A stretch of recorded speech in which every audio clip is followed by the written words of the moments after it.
Yeah, looks like we're live now. So, Brad, once again, welcome and thank you very much for making your time available for us this afternoon.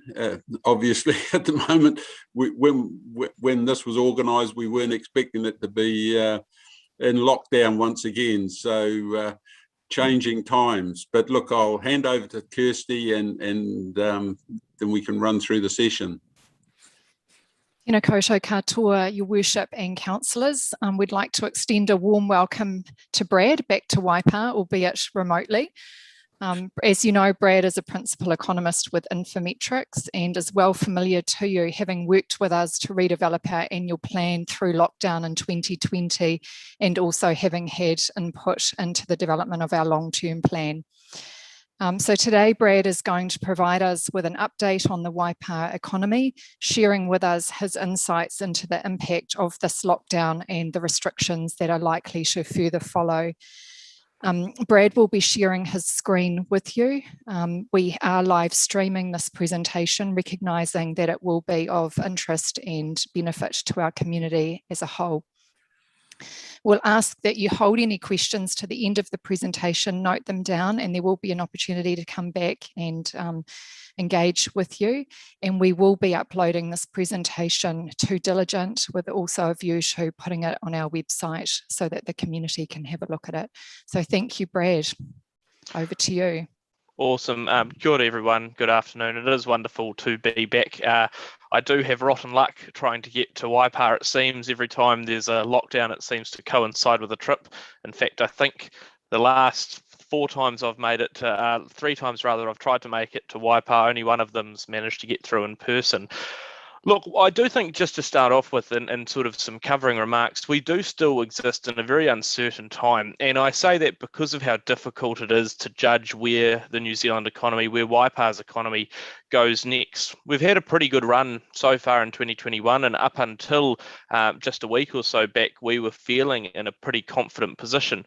In a sense, we're still relatively confident about the economic outlook, but what Lockdown 2.0 does highlight is that those disruptions and concerns, uncertainties around COVID-19 continue to exist.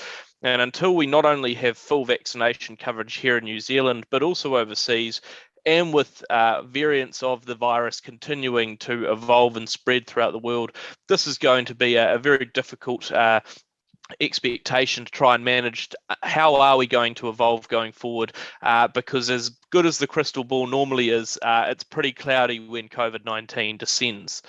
With that, what I want to share with you today is a bit of an overview to start with of how we're seeing the national economy evolve with lockdown. We've only had 2 weeks, or not even 2 weeks worth of data yet, and we're only getting that at a national level.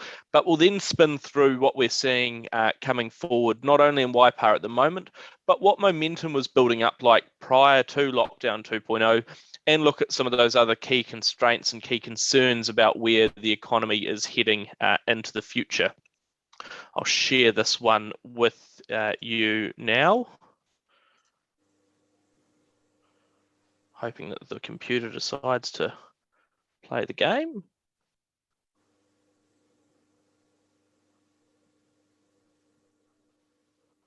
I'm going to presume you can't see a PowerPoint because I can't either. Oh, yep. There we go. Yep. Okay, we're back. So we are back in lockdown again. That does cause a fairly considerable restriction to economic activity. And I think we've just got to realise that we are putting the economy again on ice. We're pressing pause on the TV for a bit, and it's going to be a little while until we can start to press play again. With that, we're seeing at the moment quite a considerable drop, but an expected drop in spending activity. The day that the Prime Minister announced that there was a community case of COVID-19 in New Zealand, we saw an immediate spike in spending activity. You can see there spending activity on that day, that Tuesday, up nearly 40%. We saw that spending at supermarkets more than doubled. The great toilet paper wars of 2020 coming back to haunt us, it seems, although reports from supermarkets this time around did show that shoppers were buying more produce and fresh fruit and vegetables. Hopefully that's because they've already stocked up on all the toilet paper.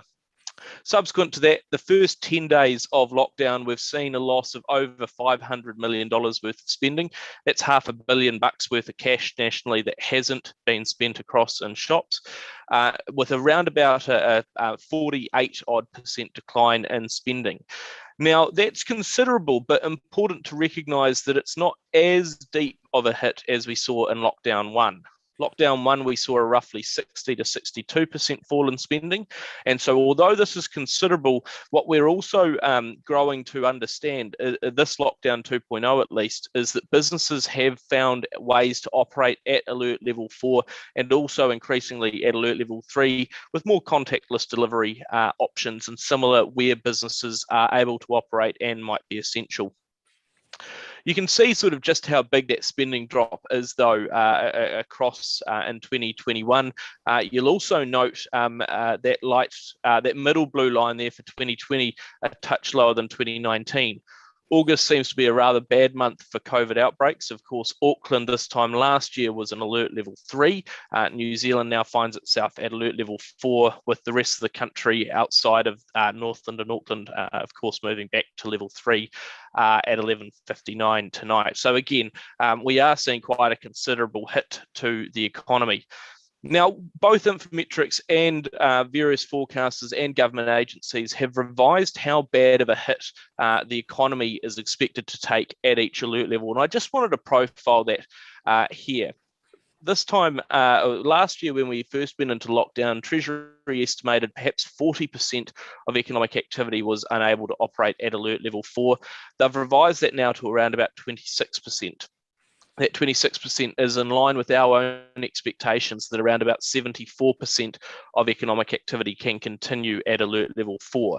That's a quarter not able to operate, which is of course quite a considerable amount, but it also highlights that you've got around about 3/4 that can still operate in some way, shape or form, either because they're classified as essential or because they can work from home and similar. So although we are certainly taking a fair chunk out of the economy, we do still see the activity moving forward. Now, one of the things that gives me the confidence at the moment that we will bounce back strongly, and one of the reasons that we did see that strong bounce back in economic activity in 2020 is spending. Now, last year, New Zealand went into lockdown in April, and within 3 months of lockdown, our consumer spending activity was back above pre-pandemic levels. You can see that here. In China, of course, who locked down at the start of the year, the first bastion of outbreak for COVID-19, took 8 months for the consumer spending totals to get back to 2019 levels, even though they were and still are seen as one of the strongest and fastest growing economies. Now, I say that because the resilience we saw last year in terms of spending highlights what we are likely to see again, which is buying local, New Zealand consumers who are getting out there and putting the cash that they haven't been able to spend throughout lockdown into operation that is likely to see better economic activity moving forward. We know that people save up a lot during lockdown and they've got to put it somewhere, and a lot of them want to put it somewhere. And so we are expecting a similar sort of resumption in spending activity. And you can see throughout the period, apart from that dip in activity in August last year with the Auckland lockdown, we've seen pretty comfortable levels of spending throughout as well. These two slightly lower levels of New Zealand spending, highlighting Auckland at alert level 3 again in February and March this year. On the whole, that tells us that New Zealanders are still more upbeat, they're still happy enough to spend, that confidence is coming forward. That's not to say that lockdown 2.0 will be completely without any changes. We still expect the economy, when you try to shut down a quarter of it, does see some losses, it does see some concerns. We saw last week the first signs of that, a 2,000 plus increase in the number of people on job seeker support benefits across the country, the first substantial increase since earlier this year, right at the start of the year, in fact. And look, what that tells us is that there's probably some businesses who were already still struggling from the continued effects of COVID-19, and lockdown 2 has probably been the straw that broke the camel's back. But again, we have seen fewer people on job job seeker support throughout the last wee while, and that again means that we're in a better starting position to weather the storm of lockdown 2.0. We're seeing activity, like I said, is holding up better this time around. Google mobility data showing that we're operating almost as if it's Christmas in terms of how many people are going into workplaces. What is interesting is that we are still moving around more this lockdown 2.0 than we were during lockdown 1. On one hand, that says there's probably better activity then for the economy, but slightly worrying if we do see too much movement at level 4, highlighting we might see these higher alert levels for a while longer. And of course, that looks likely in Auckland given the current outbreak. Now, what does that all mean for the Waipa economy?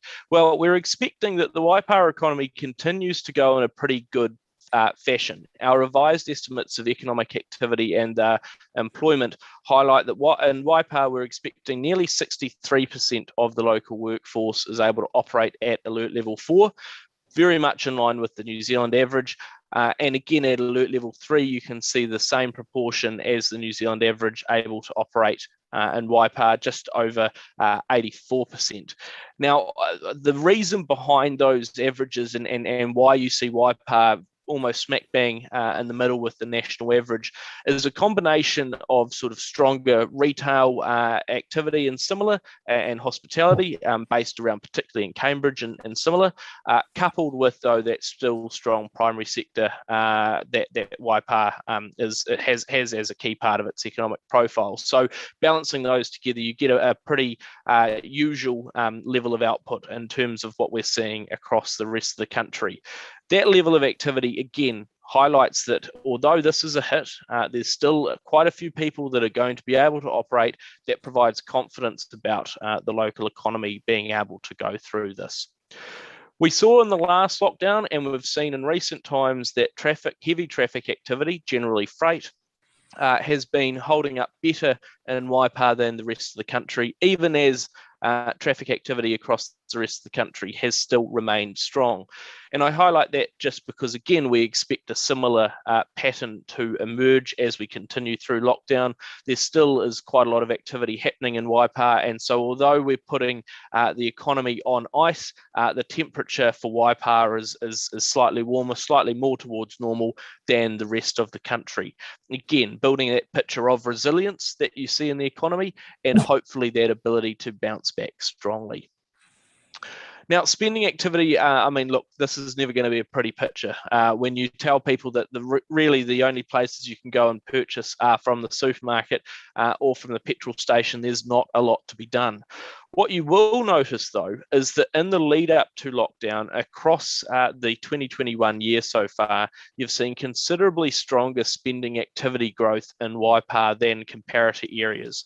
The likes of Hamilton, if we compare to the likes of Hamilton, the wider Waikato region, or New Zealand on the whole, you can see Waipa there, the first sort of few months of the year averaging around 5% above 2019 levels, then shifting out up to over 10%, hitting 15% before the lockdown. The other parts that we've been looking at, the likes of Waikato region only just manages to get to 10%, and Hamilton slightly softer still. Now, again, that reiterates that there was already good spending momentum. Hopefully this lockdown being relatively short, sharp and sweet is the hope, certainly given the move to alert level 3 tonight, that ability to hopefully regain that momentum and see those better spending results. Now, it's important to highlight that spending we saw in Waipa has been driven by locals supporting their own. We saw quite a lot of that last year after lockdown by local campaigns and similar. We expect and in effect probably need to see a similar focus again this year. People who have got cash after lockdown, they haven't been able to spend, they're looking for an outlet. Hopefully they will want to see those local retailers continue, and they'll put their money where their mouth is there to support those local Waipa businesses. All of that better spending activity, all of that better economic momentum in general has continued to see more jobs for those who reside in Waipa. You can see that looking at monthly filled job numbers continuing to track upwards. These short downshifts are seasonal occurrence around the winter periods, around the summer periods rather. But you can see on the whole that strong trend now approaching 28,000 in terms of the number of residential people who are living in Waipa who are employed in a job. Now that's important because again, the more people that are employed who live locally, of course, the more they're likely to spend locally as well, particularly with that shift to working from home. So again, those numbers for Waipa building into that strength of the local economy coming into this. We do expect a setback in job hiring. That's to be expected given lockdown. But again, we're hoping that as we saw during this period here, when you did see the effects of COVID-19 start to affect jobs, it's likely just a plateauing in economic activity and job hiring for a touch before we continue and resume that growth track. Looking across the sectors in terms of who's growing and who's not, we can see, funnily enough, that construction a strong grower as we've been moving forward, over or nearly 180 additional jobs over the last year. Also strength in retail trade. Now, remembering that was an industry we thought would be hard hit by COVID-19 at a national level. But with that strength of local activity, with the strong basis around the primary sector, high levels of construction, and also visitors coming in from our other parts of the country, we've seen retail activity remain strong. Strength in the likes of wholesale trade also reflects a similar sort of trend. If you've got a lot of businesses who are still needing to buy stock, that's going to support wholesale trade activity. And the increase in professional, scientific and technical services probably reinforces that trend around working from home, more people being employed in that sector too. The other end of the spectrum, that slight dip in manufacturing and ag, forestry and fishing, part of that certainly at a national level that we're seeing, and I've got no reason to believe it's different in Waipa, is the difficulty around finding some of those workers during the seasonal periods. That's certainly something that we've been seeing across the country and we expect is coming through here as well. Moving forward, we've seen a better trend in activity for job seekers. It's the one indicator in many regards that you want to see going down rather than going up, and we have seen that. 2021, we've continued a decline in job seeker support levels. Current levels as of July still sitting nearly 350 more than 2019 levels, but on the right track. Again, we do expect a slight setback with lockdown 2.0, but given that there was a strong downwards trend, we're still likely to see that resume once we get towards the end of 2021.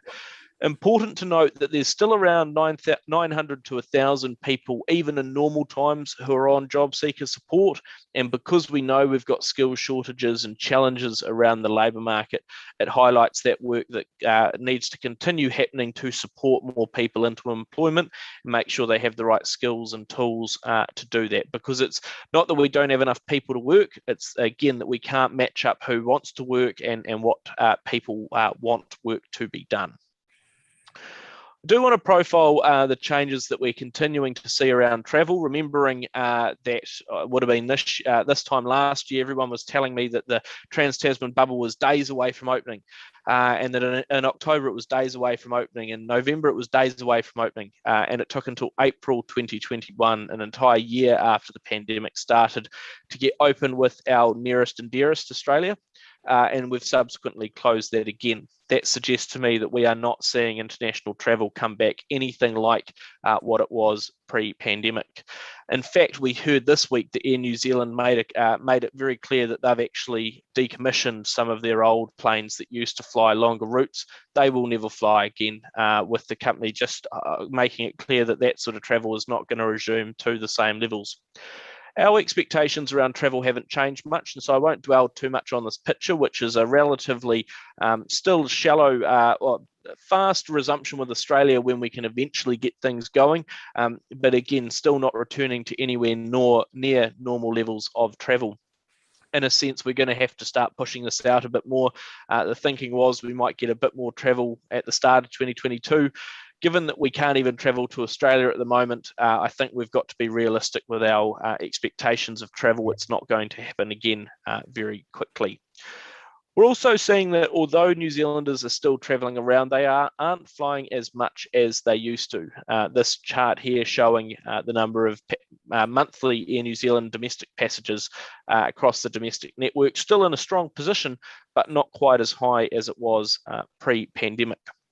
Instead, we are seeing more people driving across the country. It's a fact that I've shared with councillors and others in Waipa before, but is worth reiterating, I think. Again, towards the bottom of my screen for the top and bottom areas, we can see the likes of most of our usual areas in terms of the tourism-focused hotspots, Fiordland, Mackenzie, Queenstown, Rotorua, West Coast, all in decline over the 6 months to June. The other end of the spectrum, we've got the likes of Tairāwhiti, Gisborne in a stronger position. Not a lot of tourism to start with, so the boost that has been seen in recent times has provided more support. And other areas close by to our major urban centres doing well. Everyone from Wellington having wine over in the Wairarapa, Christchurch, folk heading up to Hamner Springs and Huranui, everyone from the Manawatu going across to Wanganui for a weekend, and so on and so forth. All of that, again, just highlighting that there is still a fair bit of tourism activity, but it's not moving around the same as it used to.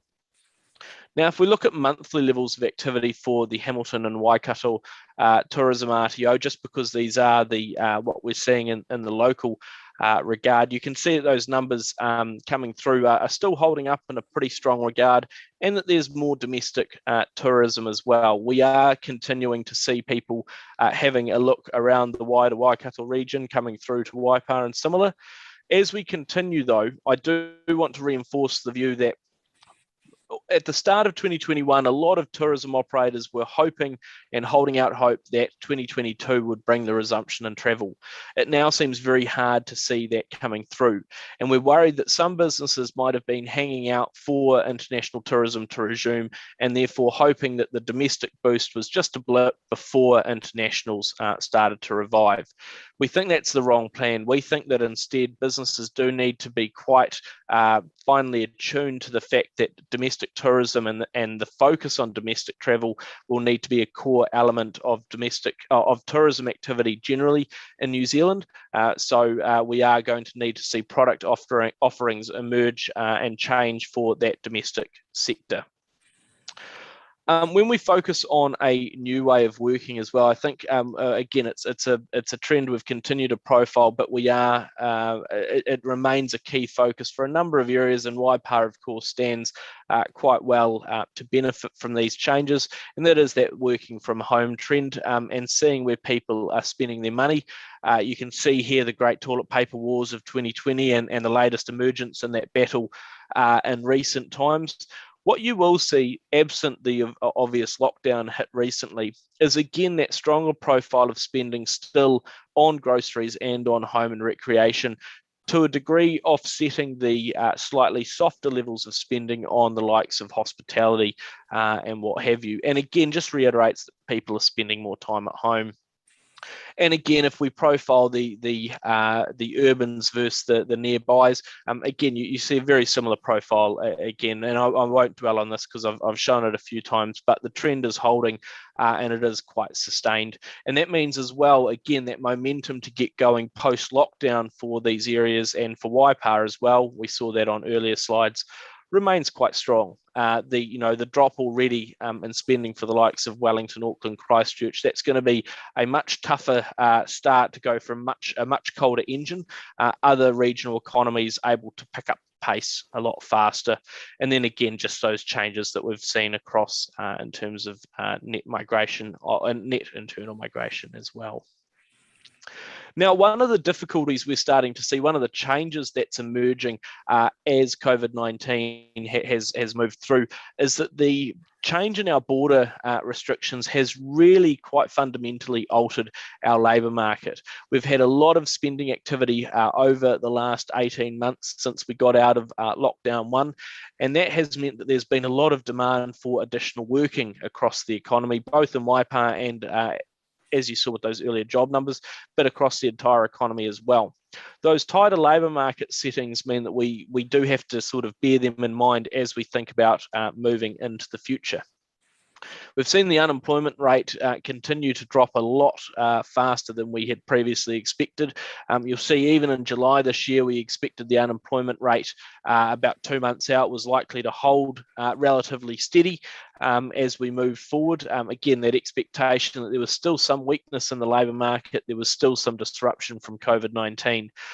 The official numbers said, actually, no, that's not right. Unemployment plunging from 4.6% to 4% on a seasonally adjusted basis across the country. And we're expecting it could well go lower still. What I guess is important to note is you'll note that we made it to this 4% level in prior times ahead of COVID-19, but we didn't go too far below it. We went a touch below it before the GFC, but not too much further. What we are worried about this time, though, is that given we're already in this position and there's still a fair amount of economic activity to try and get through, there's still high levels of spending, there's still high levels of construction similar, that does mean the difficulty in finding labour is likely to continue to persist. We've seen that all measures of the labour market are showing tightness. Not only is the number of people unemployed falling, but we're also seeing the number of people who are working but want to work more also falling as they get more hours as they want. A survey of businesses carried out by NZIER highlights that it's now the most difficult period on record to find both skilled and unskilled workers. That survey stretching back to the 70s. So businesses now reporting that they are finding it incredibly difficult to find the workers that they want to do that work. And again, that struggle between having people available but not possibly able to fill the roles required is still quite a key concern.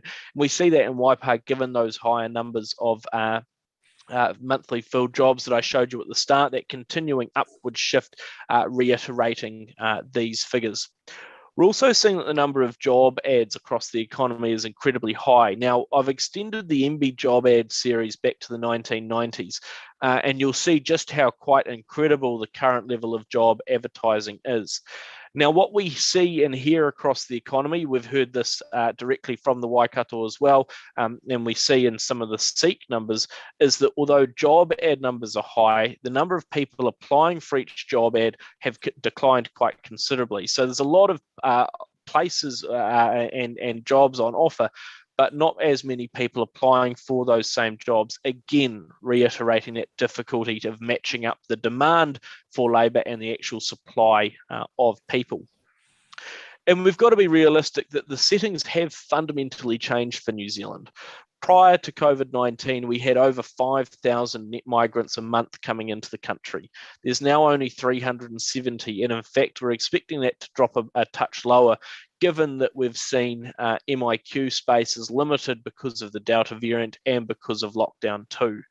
All of that, again, suggesting that we've got some big changes coming to the economy.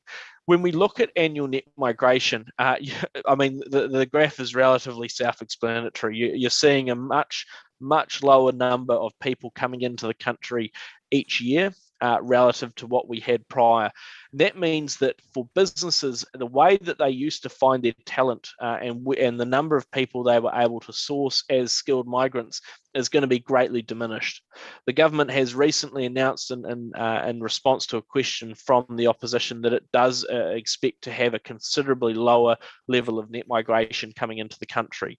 Now, if that comes true, and it certainly is hard to see it doing anything but that, the government's been quite clear on its expectations, we're going to have to fundamentally reconsider how we resource our labour market, because at the moment, we're stressed to the edge. There's considerable pressure building in the labour market, And in our mind, there's no real way to release that pressure. We don't have net migration to be able to bring in those skilled workers. And so the difficulties of matching supply and demand for workers will likely persist for a number of years. And that's meaning that we are seeing higher pressures placed on inflation, but also on wages as we move forward.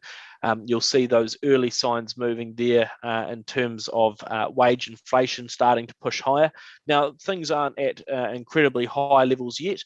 Wages are always a bit of a lagging indicator, but those changes in direction do start to highlight that there is more pressure, and that with still a lot of work to be done, still a lot of jobs to be filled, but not as many people perhaps available to fill them as previous times, we are going to see more of those labour market pressures.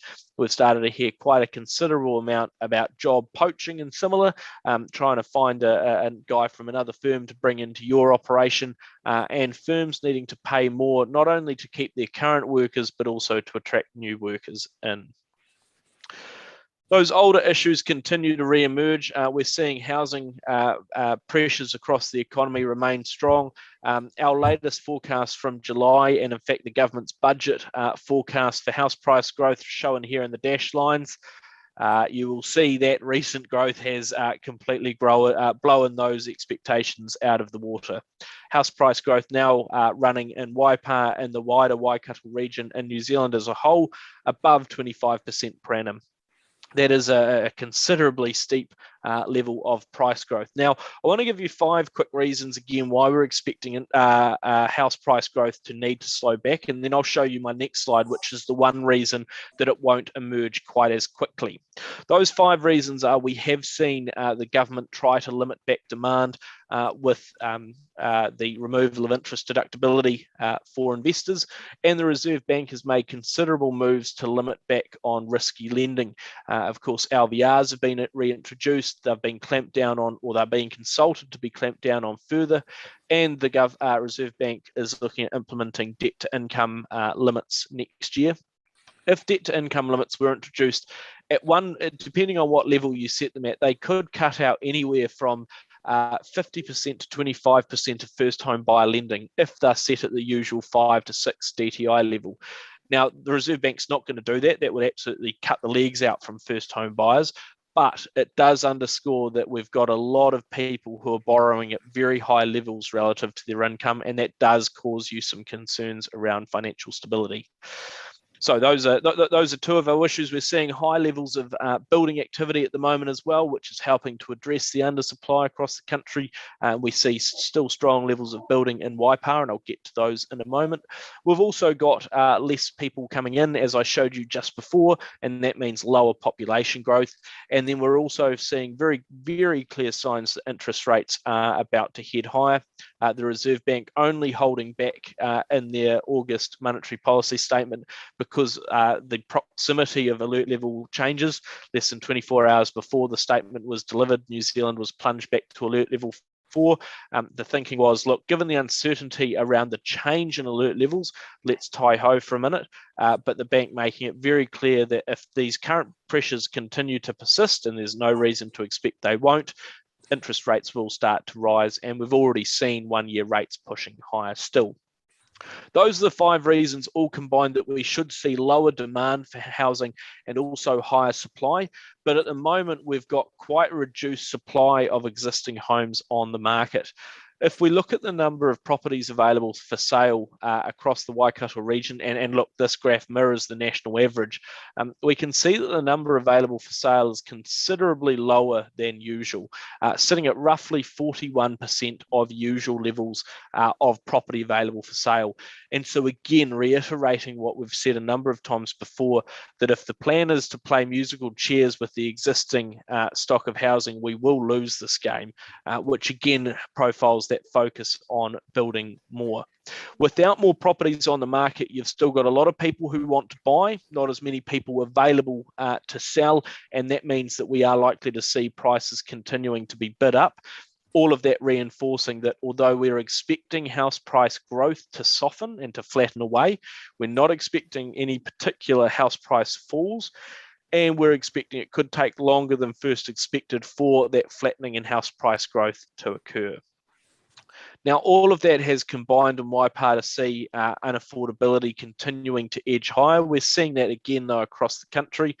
For Waipa, on our March data, the average house price to average household income ratio rising to 6. For New Zealand, it's headed above 7, and for the wider Waikato region, we've seen it head to about 6.5. All of those numbers continuing to show that across the country, we're seeing difficulties around affordability. Of course, Waipa sitting below the national average and below the Waikato region average, also providing, though, some support for activity locally, because people who might have been in the Auckland market or some more expensive parts of the Waikato market often might be starting to look for those other options, and Waipa still provides some key elements there. We're not expecting as much activity to come forward in the infrastructure space. The government has talked a big talk on that front, and you can see there we're not expecting too many big shifts in infrastructure. Part of that being that we are still worried about the government strategy, particularly around transport funding. We, of course, had the big bridge that won't, and from coming through from Auckland being announced and then sort of not really announced and being pulled back. At the same time, of course, as councils around the country were given a letter saying, hey, you know how you thought you'd get a whole bunch of CapEx? Well, maybe not quite as much as you thought. That has caused some quite considerable concerns around the country over levels of investment and similar. So on that basis, we're not confident that there's a huge amount more that can be done in the infrastructure space, just given the capacity constraints and sometimes the lack of strategy and ability from government to roll some of that activity out. Now, why does all this matter? Well, it's because we see that at the moment there's still a considerable level of need in the housing space. The state housing waitlist nationally rising to above 24,000 after a pretty, this goes back to 2001, and you can see a real rapid increase in recent years. In Waipa, we've seen a similar shift, although not nearly as pronounced growth, averaging below 20 households all the way up until around about 2017, now sitting just a touch above 100 at present. Now, again, that's not as big of a number as we've seen in the national figures, but important to reiterate that is still 100 households in the local area that are needing more support and are still really struggling to make their way to stay in a house. There is still more activity coming forward, and I just want to profile that Waipa has been seeing a sustained level of high building activity since particularly 2018 moving forward, after of course a dip away through the sort of mid part of the early part of the 2010s rather, before the entire construction sector got going. So the levels of activity now are certainly high and sustained, and that provides again that confidence over providing more housing into the market and also meeting those demands of Waipa's strong growth. Just looking at what that looks like across a few other areas. Now, I've indexed this data, so don't worry too much about the level. Just, if you will, look at the difference in the lines, and you'll see there that Waipa trending in a higher position than what we've seen in the likes of Hamilton, Waikato region or New Zealand. And that reiterates again that high level of building you can see in Waipa. It is worth profiling, though, just again that you have seen that plateauing in activity in recent years, and really that just reiterates that there's a lot of work going on and there's only so much that you can do at any one time. Looking at non-residential, a similar sort of story emerges. Looking from 2016 onwards, you can see that push higher in activity and a higher base load, if you will. You look over this period, 2016 to sort of 2018 or so, you're averaging probably around about $40 million per annum. You're now at around about 100, if not more. So again, just much higher levels of building happening locally. And the trend as well, looking from 1992 going forward, that level in recent times is quite impressive relative to what we're seeing in other parts. Again, reiterates some of the strategy that council's taken around providing for industrial and commercial development land and similar. So that is again supporting economic activity both directly and indirectly. Now, the very last part before I move over to some questions, and again, I guess just the forewarning here is that there are some challenges we're seeing in the economy, but they are better challenges that we're starting to have to face than the risk that we had last year, which was doom and gloom and an economy in disarray with hundreds of thousands of jobs lost, businesses keeling over and spending activity considerably down. But nonetheless, they are issues that I think we have to face and be serious about, because they do raise concerns, and that is over some of those supply chain issues as well. Now, we know that the sector is doing particularly well. You can see commodity prices, the ANZ commodity price index holding up in a stronger regard in recent times. We are seeing a little bit of evidence of commodity prices just pulling back a touch. For example, in the dairy sector, we've got quite high milk volumes and similar, and that's just putting a bit more supply than the market was originally expecting. But on the whole, we are seeing those commodity prices holding up stronger. Now, given the importance of dairy to the Waipa economy, these commodity prices are going to be a real source of strength. Again, it's providing more money coming in locally, and that's supporting that wider spend out in terms of the primary sector being able to spend on their needs, and those businesses supported by the primary sector therefore having more that they can themselves contribute out. All of that remaining quite important. But it's really expensive to send stuff overseas at the moment. We're continuing to see those freight costs at just incredible levels. Pre-pandemic, this freight index that we were looking at sitting at around about, I think, one to 1,500 in terms of value. We're now talking over 10,000. I mean, the numbers are incredible here.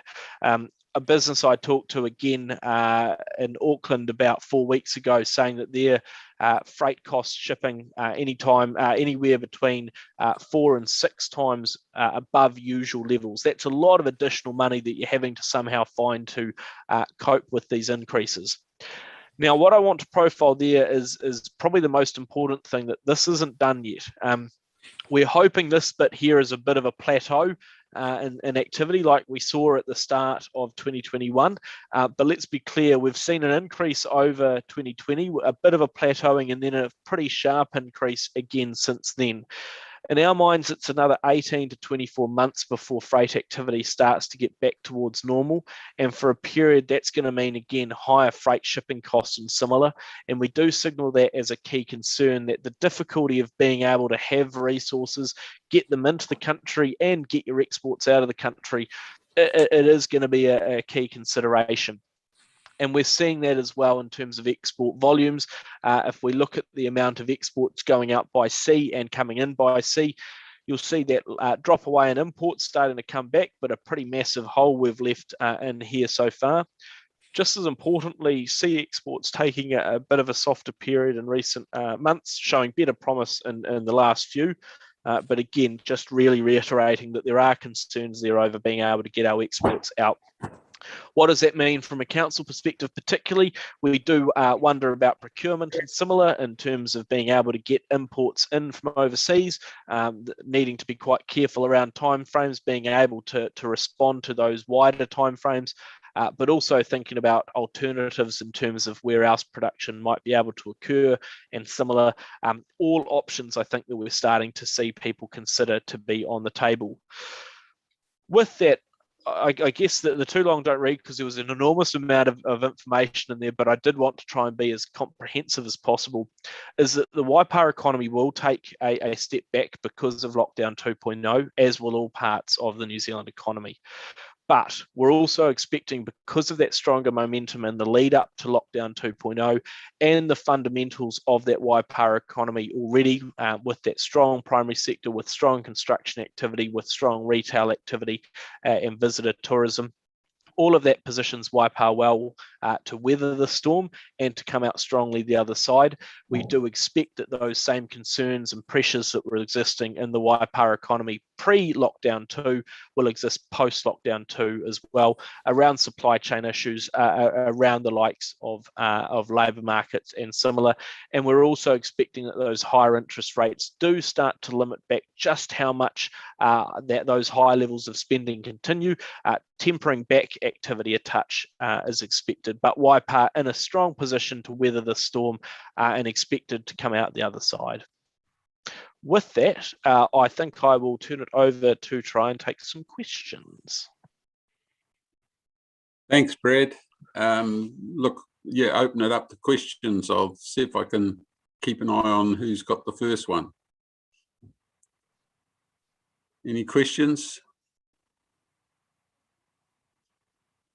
Getting away scot-free.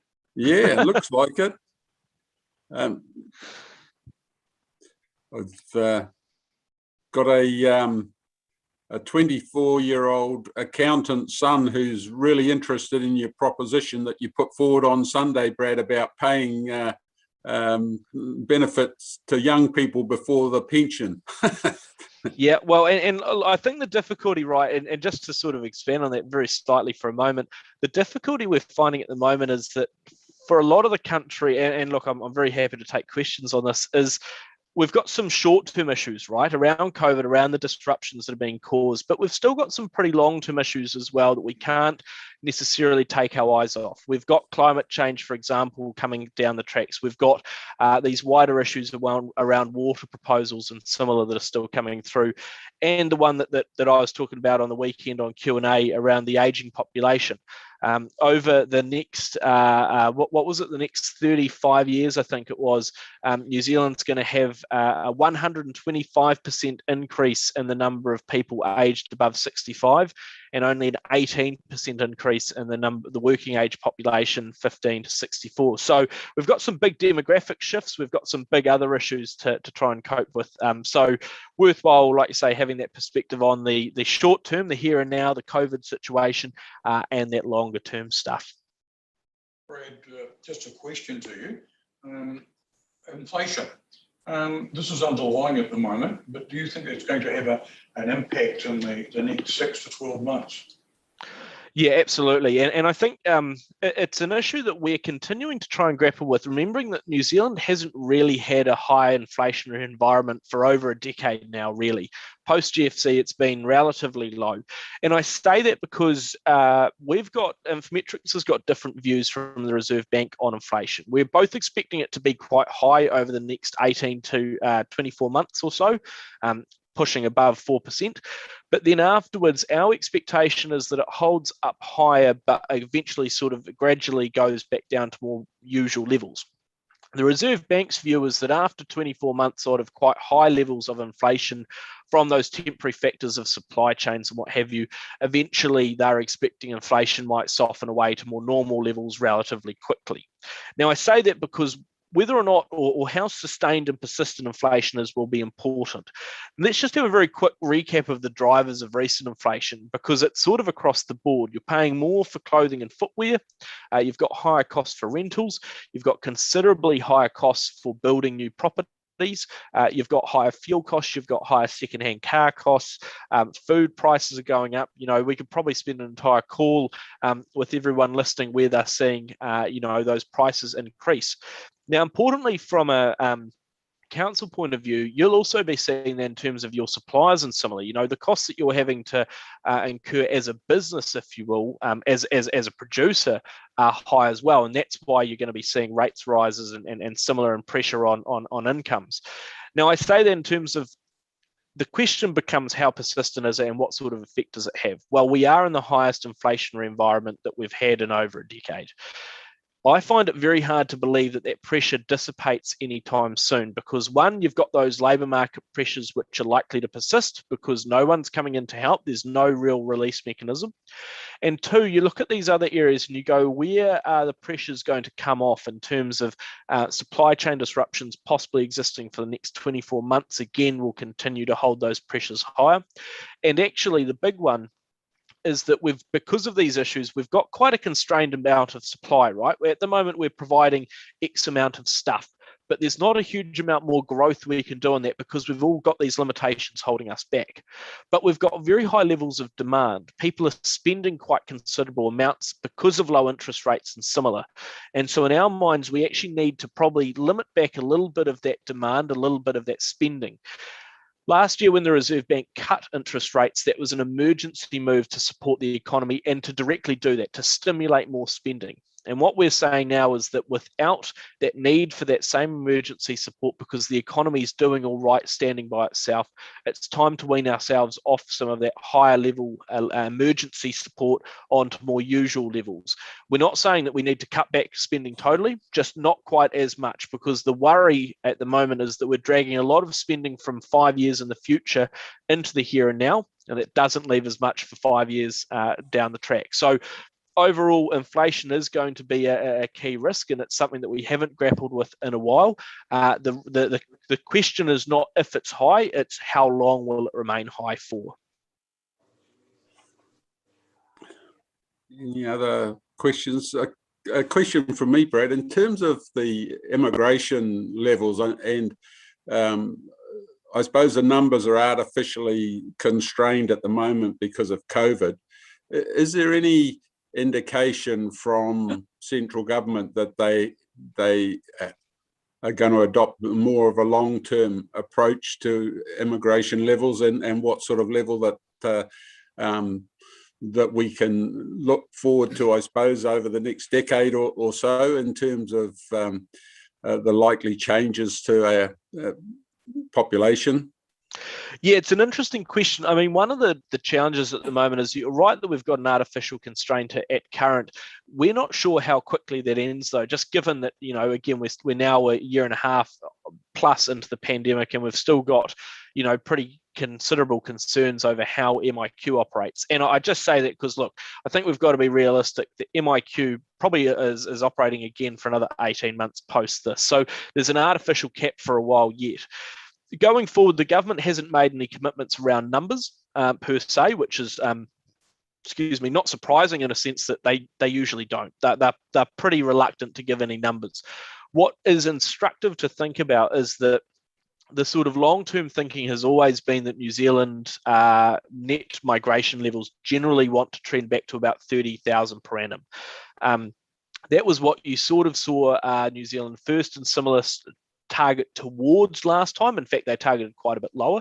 The thinking being that at the moment, the government doesn't have a firm steer on what it wants to look at, but given the direction of travel, we're expecting that sort of that 30K mark is probably not a bad approximation for now, given the lack of other information. Remembering that 30K is considerably lower than the 50 to 60K average we saw throughout most of the 2010s, just to give you sort of that relative shift. Mm.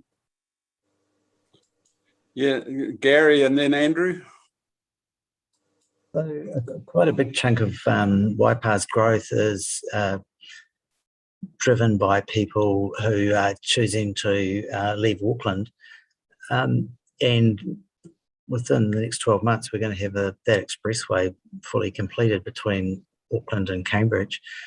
Do you know whether the factors that are pushing people out of Auckland are likely to continue? I'm just trying to get a handle on whether the sustained level of growth we've got from people coming out of Auckland is likely to continue. Yeah, in a sense, I sort of expect it will from 2 to 3 points. I mean, the first one is just around general affordability, right? Like, you know, you're looking at Auckland or you're looking at, say, Waipa, and you go, man, Waipa is so much better from a financial point of view. Now, we are, of course, seeing very high levels of construction in Auckland that we do expect to address some of their housing concerns. But it is worth noting that Auckland would have to build a considerably larger number of houses than it's currently doing to actually have house prices start to decline or become more moderated in Auckland. So what that says to me is that Auckland house prices will remain at that elevated level for a while yet. And that means that, again, if you're weighing up the two areas financially, Waipa still looks pretty attractive. So I think that still provides support. 2, the opening up of the expressway provides just that much stronger direct route again through. And so if anything, continues the pressure and the rationale for people moving, because they've now got, you know, better transport linkages and similar. And then thirdly, this work from home shift, which we have seen quite sustained, it has really been accelerated by COVID. And we know, in fact, that Auckland's been losing out because of that. And I think you'll see more and more people as they consider it, as they sort of evaluate their life, where the usual patterns of people, moving to Auckland, therefore staying in Auckland and eventually moving a little bit further towards the city fringes perhaps, becomes either faster or much more exacerbated in terms of people more quickly in their lifetimes starting to think wider or further afield when it comes to where they locate themselves. So again, looking at places that might not only offer a more affordable option, but better lifestyle opportunities, still good recreational, and lifestyle options, but without the hustle and bustle of the area. And I say that because at the moment, Auckland is showing the steepest drop in public transport usage across the main centres. And again, very low levels of spending growth relative to other parts of the country. And again, that just reiterates that the urban centres, and in particular Auckland, are seeing lower levels of activity. So that to me says that the shift towards places like Waipa will likely be sustained for the next few years still. That's brilliant. Andrew, you have a comment or question? Yes, you're on mute, Andrew. Yeah. Okay, here we go. Yeah, thanks, Jim. Brad, just can you expand a bit on your expectations around travel, both from the point of view of tourism and also New Zealanders travelling overseas? Yep. So I'll start with the second one, just around, people. There's been a lot of talk right over recent times about New Zealanders coming back into the country. The actual levels of returning New Zealanders has been pretty similar in a sense to usual, to pre-pandemic. In fact, slightly below. What we have seen, though, is that New Zealanders who would usually leave for overseas have been considerably lower than usual because, well, why would you leave at the moment? That makes a fair bit of sense. The worry is that we do see an increased number of New Zealanders start to head overseas as the pandemic issues start to wane, as we get vaccinations and you can start to travel a bit more. Importantly, we saw a survey in recent months from MB. MB did a survey of people who've been through MIQ between August last year and January this year. A quarter of them of returnees said, look, if COVID-19 conditions get better overseas, I'm heading back over there pretty smart. And that suggests that there is a risk that actually New Zealand does have a bit of a brain drain at some point. Some of our younger talent, particularly who often might want to go over to either Asia or Europe, may well resume those activities for their OE and similar. But again, if New Zealand's migration settings are changed, that means we're going to have a likely larger outflow than inflow compared to usual. So there's certainly a risk that we do have more people travelling overseas for migration. In terms of travel, I don't know how many people are going to recreationally want to hop on a tin can with a mask on for hours at a time. It's not the most exciting thing I think you can get many people to go with. And because of that, there's also that challenge in terms of bringing more people to New Zealand. I remember last year when we were talking about travel, one of the key challenges was not as much around demand for travel, because there will be a natural level of demand, but more importantly will be that supply, just given that airlines have had considerable costs borne on them over the last 18 months, and they're simply not going to be able to resume their full operations like they did pre-pandemic. And that's why you've seen Air New Zealand and other airlines that have actually, committed to cutting some of their airline numbers, because they're clear that they're not going to be able to operate them in a profitable enough way.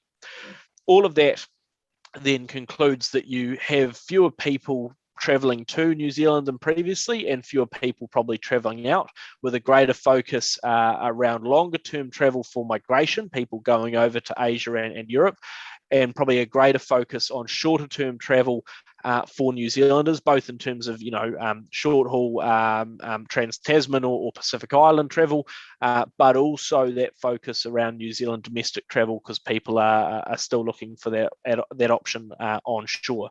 So in my mind, and the numbers from overseas are relatively compelling there, that airline activity isn't in the greatest place at the moment still, and that seems to reiterate that view from the Air New Zealand domestic numbers, that people are flying, just not at the levels they used to. Yeah, Mike. How you going, Brad? Hey, just a question. Have you got any thoughts around the whole Three Waters reform?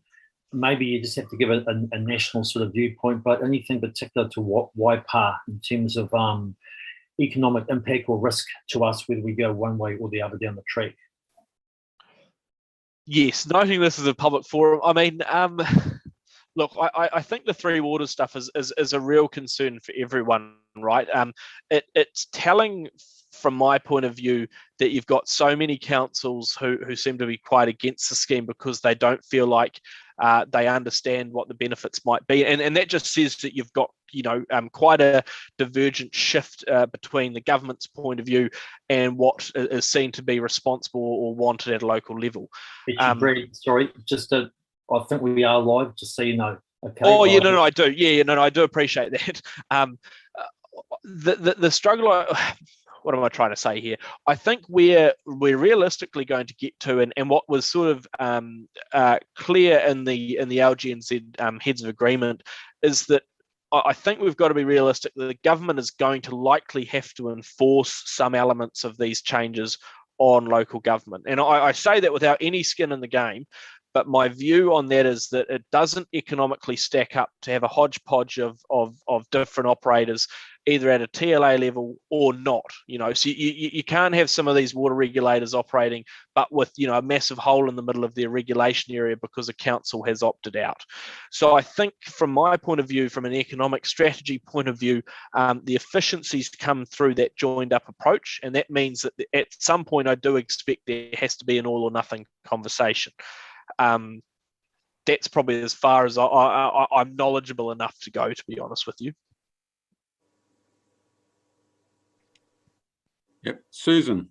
Hey, Brad. Hey, just got a question. It sort of dovetails a little bit into the migration and immigration questions before. Touches on the comments you said about skills gap. And I kind of think of this through the rural sector lens, if you like. You described there being on the horizon a fundamental shift to labour markets. What sort of do you see that?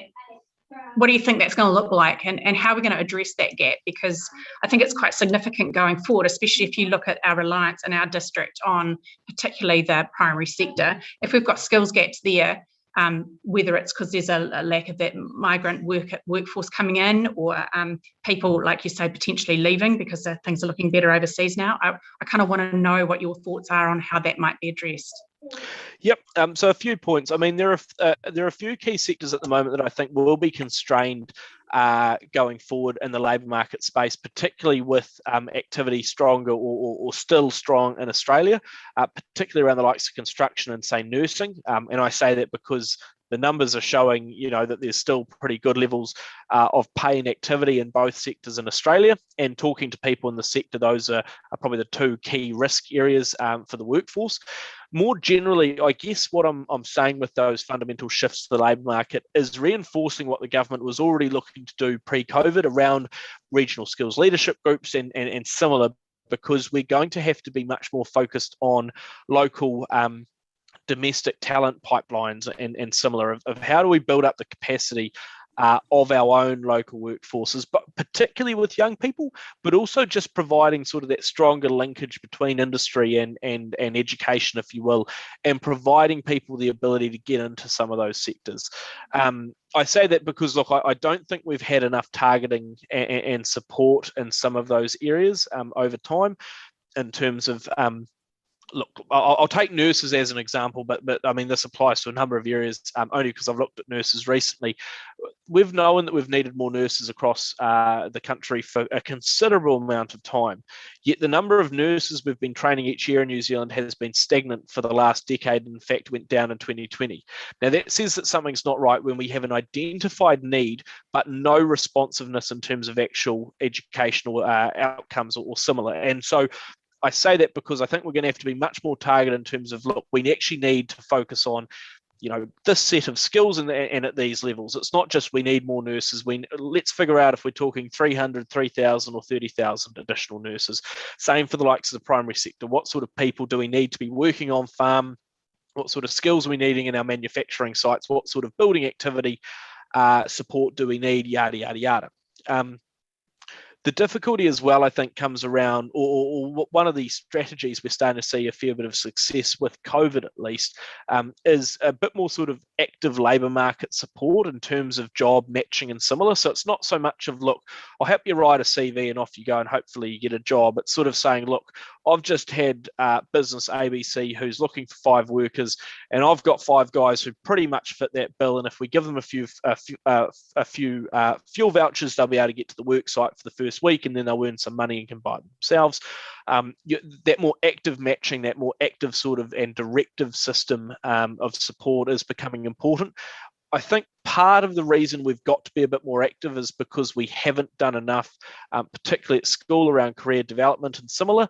And that's meant that, you know, people haven't really realised what they're going to go and do over their lifetime, and certainly aren't even aware often of the opportunities that might be available to them. So that active support sort of coming in a similar way to what you might have expected careers development to have done in previous times. But the core for me is that you're going to have to see that greater integration of industries who want the jobs, learners and workers who want to get into the jobs, and then again that educational support in the middle.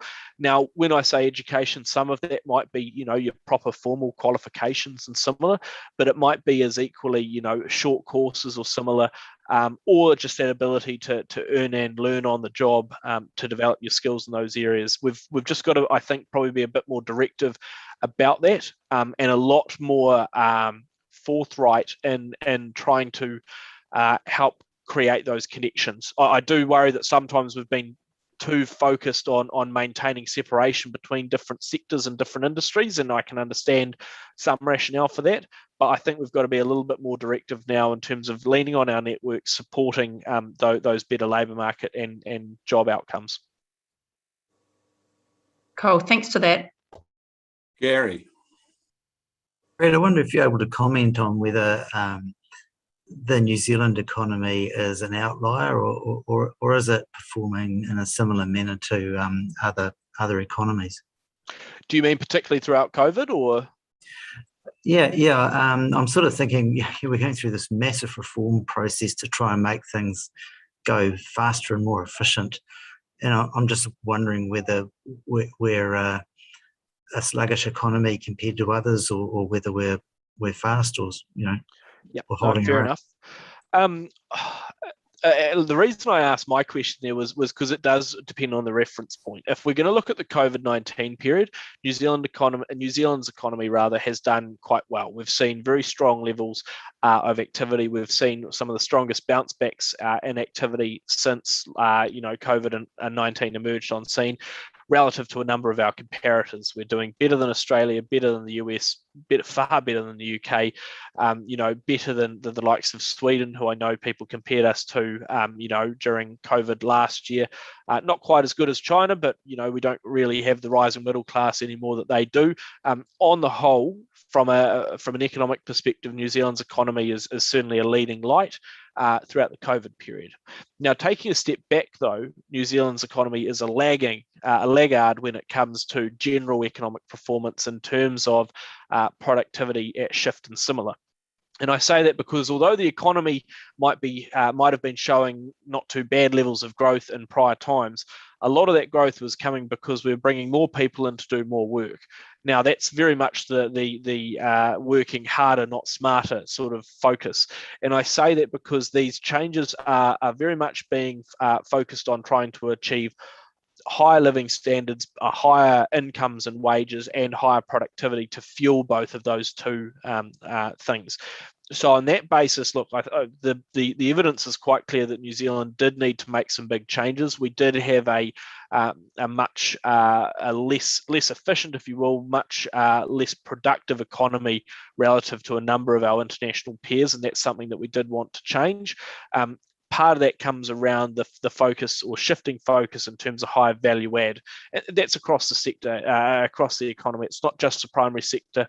It's coming through in construction, similar as well. Why does every New Zealander need a completely bespoke home that's different in every way, shape, or form from any other home built before it? For example, all those other sort of changes, meaning that there are efficiencies and productive increases that we can get.